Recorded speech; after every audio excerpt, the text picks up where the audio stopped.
ETF business school में आपका बहुत बहुत स्वागत करते हैं।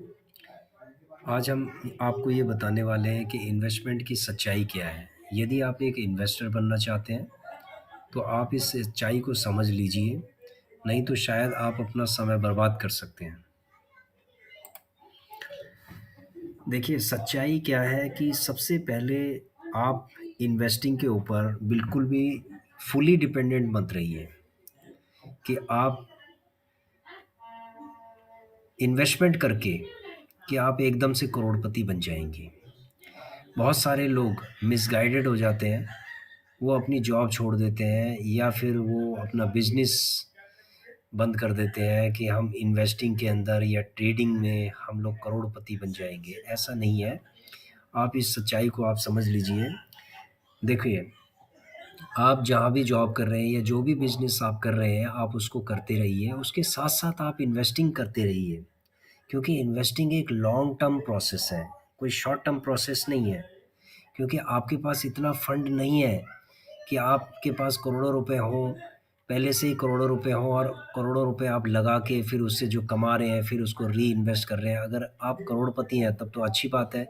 लेकिन आप एक जब नए एक इन्वेस्टर हैं, आपके पास फंड भी बहुत कम है, तो आपको थोड़ा थोड़ा करके इन्वेस्टमेंट एक लॉन्ग टर्म के लिए करना चाहिए। तो ये एक बहुत ज़रूरी सच्चाई है। आप इन्वेस्टमेंट फ्रिक्वेंटली मत कीजिए।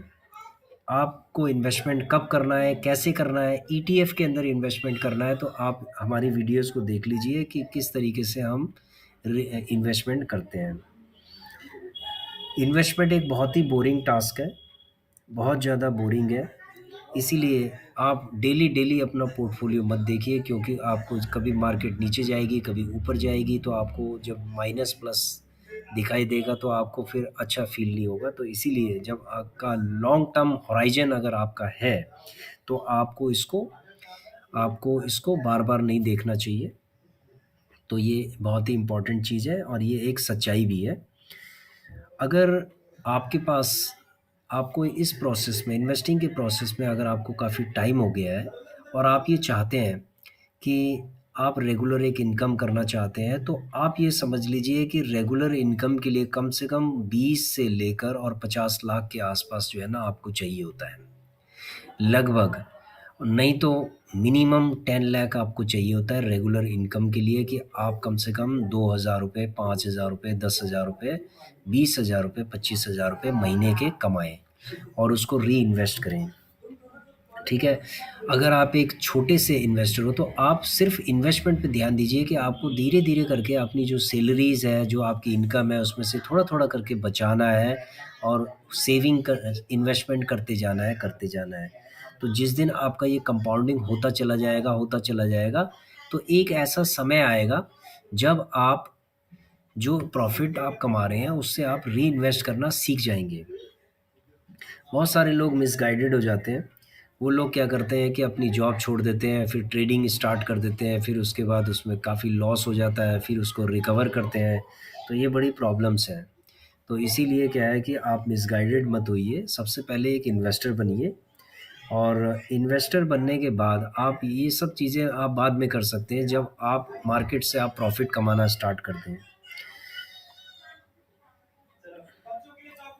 एकदम से कोई भी फाइनेंशियली इंडिपेंडेंट नहीं हो सकता। इसकी ये एक लॉन्ग टर्म प्रोसेस है। फाइनेंशियल इंडिपेंडेंट के लिए आपको इन्वेस्टमेंट एंड री इन्वेस्टमेंट के मॉडल पे आपको चलना पड़ेगा। तो ये लॉन्ग टर्म प्रोसेस है, तो हो सकता है 5 साल लग जाए, 10 साल लग जाए, तो उसके बाद आप फाइनेंशियल इंडिपेंडेंट भी हो सकते हैं। हो सकता है कि आप जल्दी हो जाए, डिपेंड करता है कि आपकी लर्निंग पावर कैसी है और आपके फंड कितना है। तो ये जो इम्पोर्टेंट चीज़ है ये हम आपको बताना चाहते थे।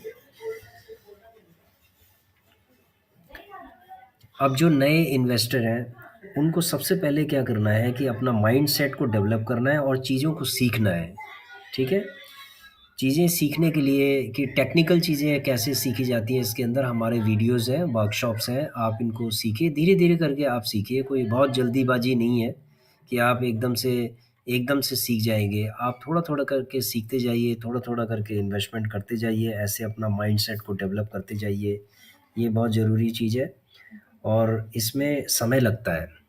ठीक है। एक बार जब आप बिल्कुल परफेक्ट हो गए, तो उसके बाद आप एक कंफर्टेबल पोजीशन पे आ जाएंगे, आपका माइंडसेट डेवलप हो जाएगा और आप आराम से फिर इन्वेस्टमेंट कर सकते हैं।